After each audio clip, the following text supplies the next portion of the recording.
In this day and age, there seems to be an increase in mental health problems, including anxiety, depression, loneliness, and all of the various aspects that could be put into a mental health category, let's say. So I'd like to take this time to discuss and dive into why this may be. Now, some may say that the reason why we are noticing an increase is because there is a larger amount of coverage and awareness raised surrounding the topic. But even so, even if humans have always had mental problems, I think it's still a good topic to address and look into, especially if you are someone who has suffered this. Now, there are many different tools and avenues that try to address mental health problems. Now, if you go to a psychiatrist or a doctor, you may be prescribed with medication.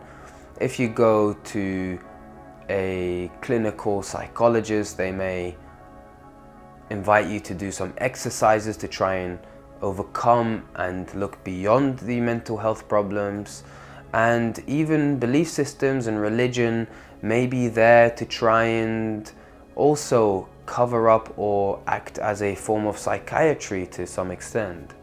But essentially every single form is there to either try and numb it down or try and take you out of it and perhaps expand your perspective beyond it.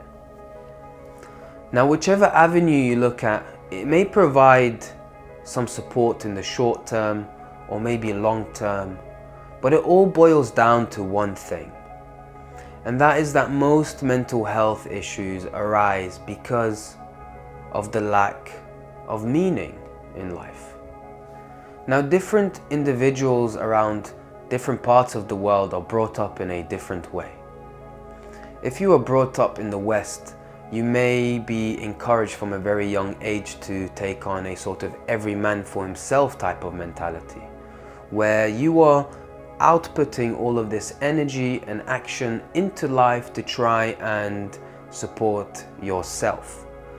Whereas if you look at perhaps in the eastern parts of the world, people tend to be brought up in a more all-inclusive environment where it's not all about you, it's also about your neighbor and about other people.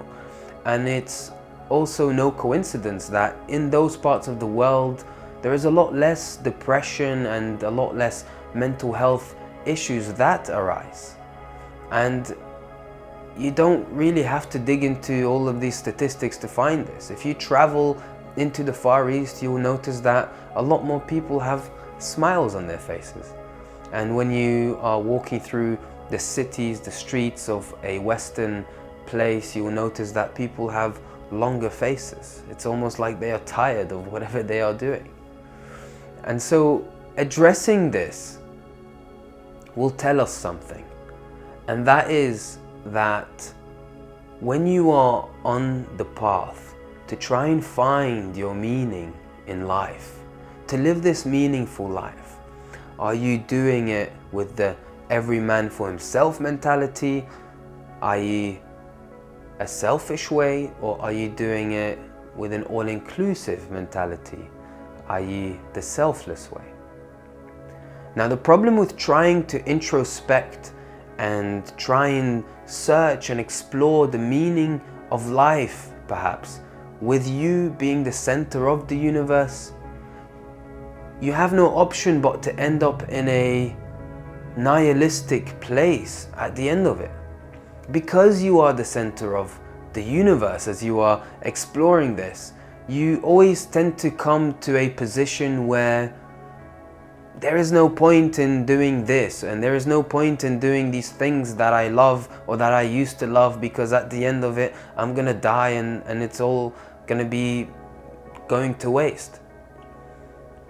Now, if you look at it from a more selfless perspective, as you explore life, you'll find that there aren't as many boundaries. There doesn't seem to be a line drawn, and so you don't come to a nihilistic conclusion.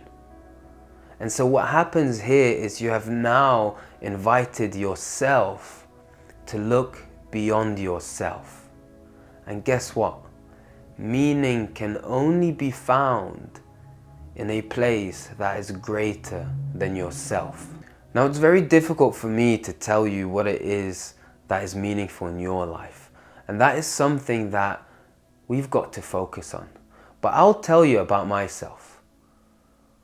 When looking at what is meaningful to me, I have noticed that I have to do something that somehow provides support and help and inspires others. If it's all for me, then what's the point? Now, I can't really suggest what is meaningful in your life and what you need to do. And so that is really a mission that you need to put all of your efforts into. But I can tell you about myself, about how I find my meaning in life. As I explore life, I have noticed that whatever I do, whatever I put my energy into, I want to make sure that it's somehow supporting, helping, or inspiring someone else to at the very least be the greatest version of themselves, if not just improve at something. I feel like being on a mission to spark and reignite passion within people to do the things that they love is really where I find my meaning. Because otherwise, if it's not for others, I just feel like, what's the point?